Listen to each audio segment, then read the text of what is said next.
Good evening, Dan Fitzpatrick here, stockmarketmentor.com. And look, Amazon reported earnings after the bell, and the stock is down. This is showing you where it is after hours.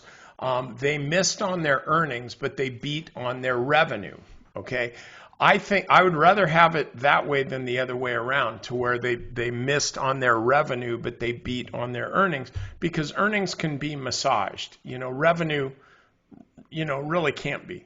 So I'm still looking at 26.75 as an upside probable price target. Don't know when that's going to happen, but right now the stock is just in this consolidation phase.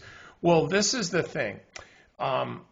Again, they beat on revenue, they beat on their sales, and that's a big deal. And so the stock's trading right in the middle of the range, which means ipso facto, I don't know which way this thing is going to go tomorrow. It just could go either way. But this is what I would say. This is what I'm going to say.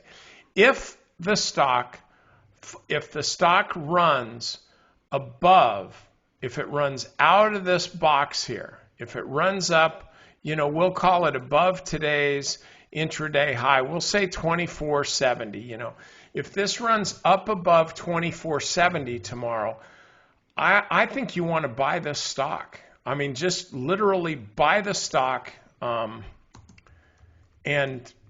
cover your eyes.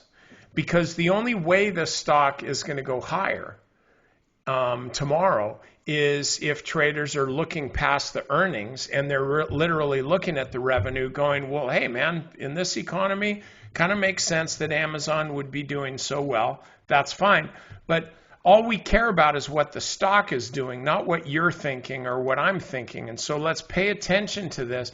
Pay attention to the idea that if the stock is actually to move out of here, of this range, it is yet again at an all-time high, and that's a monster thing for a stock to be in this, economic environment. And so look for Amazon, but only if it hits an all-time high. That's really when I would buy the stock, okay? All right, members, we put a new stock on the growth stock list, looking at a few other things, so definitely check that out, and I'll have the weekend update out for you tomorrow afternoon.